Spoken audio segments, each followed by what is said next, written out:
What's up, you guys? Zoeb here from OneGlanceTrader.com, and in this video I'm really excited to be sharing with you the brand new release of the RSI MTF Indicator version 1.2. It's probably one of the most longer waited versions that you guys have been asking me for, and it's in this release, so I'll be going through that in a second. And if you still have not yet subscribed to this channel, what are you waiting for? I'm releasing so much more EAs and indicators based on the feedback you guys are giving me and updating my current indicators. So make sure you subscribe so you don't miss out any of that good stuff. So in this video, I'll be going through very quickly what the RSI MTF indicator is if you guys are new to the channel, and then I'll be going through the latest updates. Now, for those of you who have been following my channel for a while, you guys will know that I first initially released this indicator about 2 years ago now, and still to this day, I still get a lot of questions, a lot of comments about this particular indicator. It's such a basic, simple indicator, but it works really well and is really good at trying to pick counter trend reversal moves. And one of the feedback that I normally get is trying to get additional filters on higher time frames and all that kind of good stuff. And in this release, I've added in 6 new additional filters to really help and try to get those pinpoint those reversal moments. And as with any indicator and everything like that, you're not going to get anything 100% accurate, which is why money management comes into play and is so important in this trading game. So please bear that in mind, and nothing's going to work 100% of the time.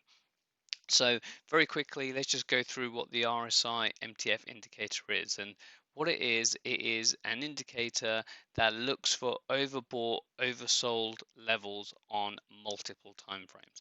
And as default, the indicator comes with overbought, oversold levels at 70 and 30, and you can change that to 75, 80, or 25, 25, 30 based on your own personal preference.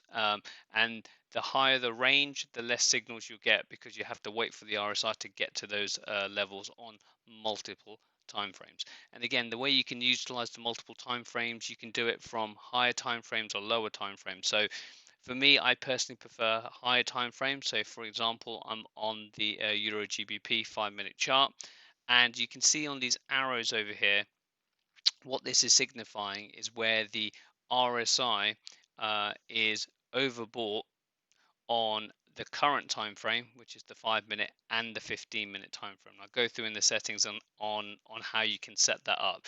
And one of the kind of feedback about this indicator is well, if I take a step back, so the logic basically is the more time frames you have overbought or oversold, meaning that there is a strong probability that a reversal may come in. And the way most people use this indicator is using the current time frame and one time frame up, which is how I kind of use the indicator. And as you can see, if you take this example over here on the right hand side, you can see that this is pretty good at picking this top, and then you get this massive move down. But then you have some kind of signals over here which isn't really the top, and then you've got signals over here which really isn't the top either, and then eventually at this level it then starts to go down. And again, you've got this long area here, this strong downward trend, but from what I can see, you wouldn't be taking any signals until you get an arrow until you get a bar without an arrow. So the way you kind of trade this indicator is you look for bars with arrows on them to signify whether you're going up or down, and then you take the trade on the close of the bar that no longer shows the arrow. So very quickly, in this example, you've got an arrow here, and then this red bar that you see doesn't have an arrow. So then you would enter in short in this example on the close of the bar without the arrow, and then have your stop primarily above the high or at a significant level, and then depending on your exit strategy, there was a nice move there. But in an example over here,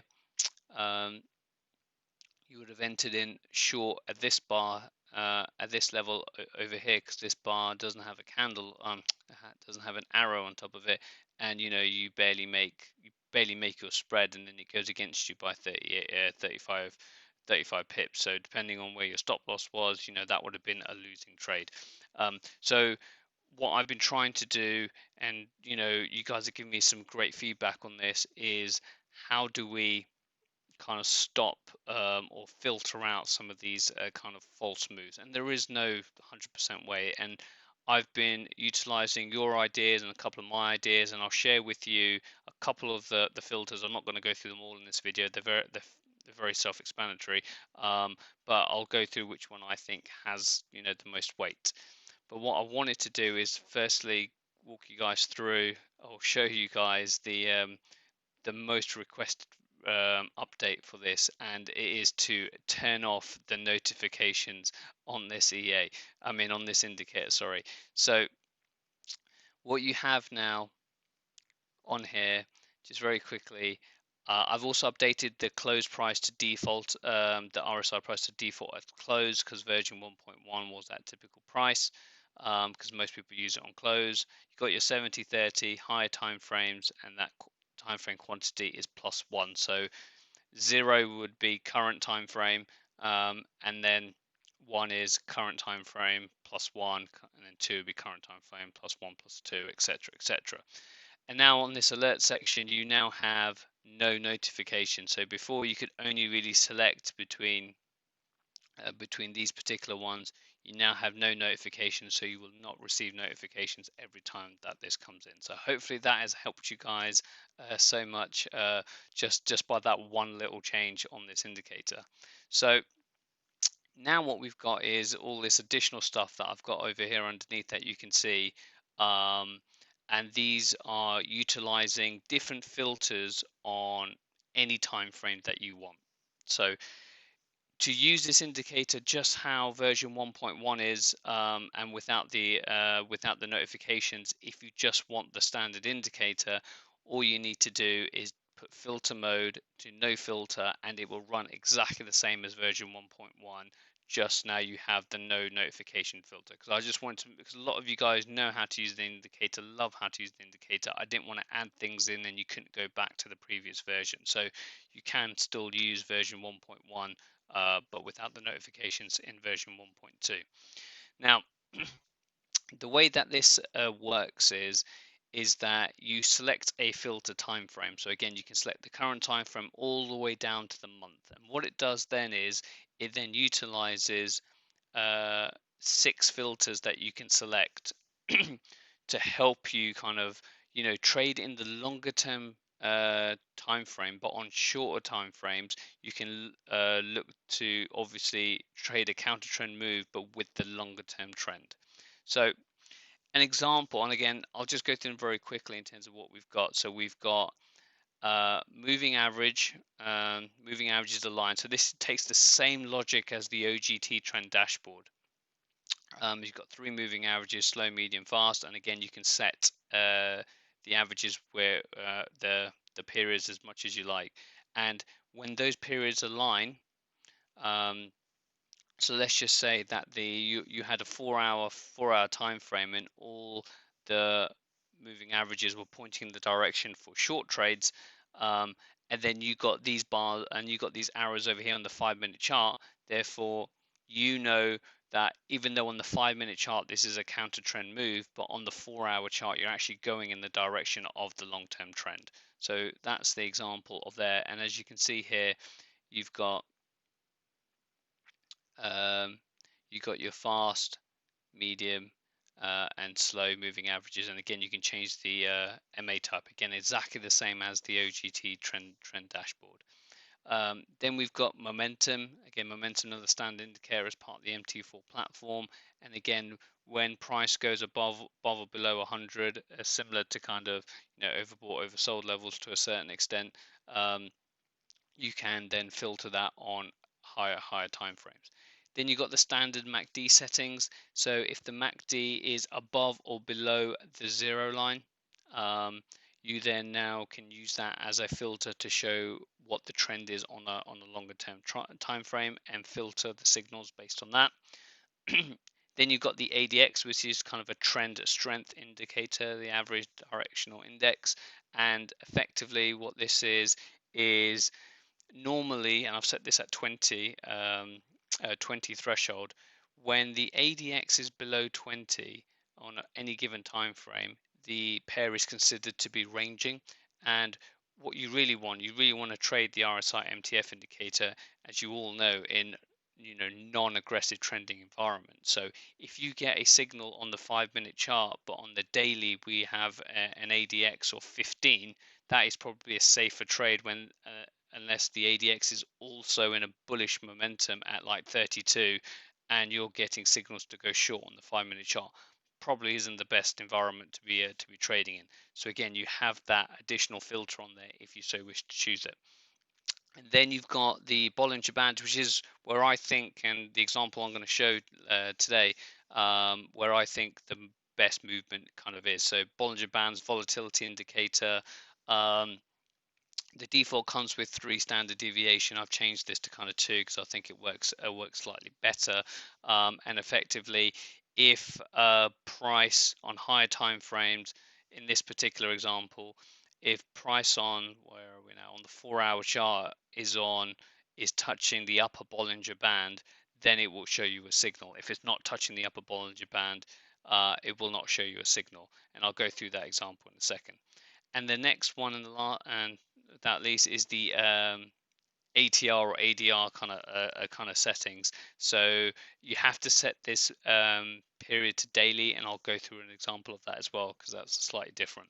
So let me show you what happens when you actually do that. So at the moment, you can see here that we have got the RSI MTF indicator exactly how the traditional method is done. And what again, the purpose of these additional filters is trying to filter out some of these earlier false signals.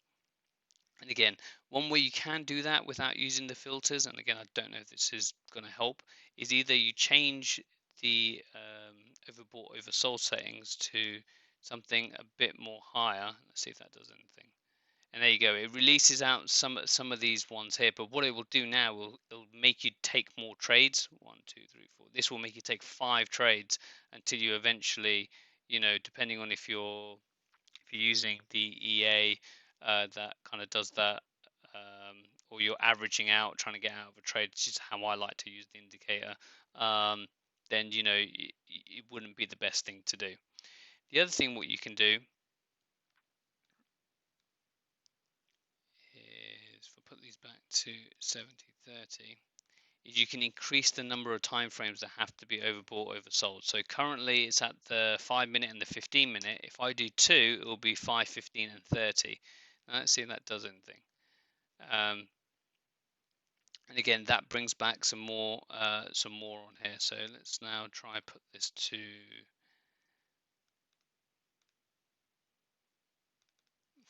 3. So it's now taking into account the hour chart as well. As you can see, it takes out some more there, and therefore, because it has to wait for the hour chart to catch up to get into those oversold, overbought territories. So again, those are different ways in the current version 1.1 that you can use to kind of do that. So I said what I'm going to do is I'm going to stick with the 4-hour chart, and I'm going to use the Bollinger Bands. Then I'm going to keep it at 20 period with two standard deviation. Now, what happens is the following. What it does, it now still shows you every single signal like the original version 1.1 would show you, but what it does, it grays them out. And if you've got your alerts on, it will not show you any alerts for the gray arrows. All it will do will show you the corresponding red or green arrows when the filter criteria has been met. So in this case, the Bollinger Band hitting the upper Bollinger Band on the 4-hour chart. I'm not going to go onto the 4-hour chart, but you guys can take that when you guys download the indicator. And in this particular example, what you can see is it's filtered out all of these ones here, and it's showing pretty much the high. In fact, it has shown the high there. So if you took that one trade, it would have been profit. Then you've got this particular one over here. Again, it filters out these particular false moves. This one, depending on where your stop is, if you put it above the previous high there, or you had a really tight stop loss, you might have been out on this one. But then again, here you go, you got another one, and you got a very nice move there. And you'll also notice is that it's taken out all of these ones, which then would have probably got you in a spot of bother as well, because it pretty much ranged throughout the next session there. So this is just an example of how you can use the filters on longer term time frames to potentially filter out trades. But what you got to remember is if you are using a filter, you're going to get less trades.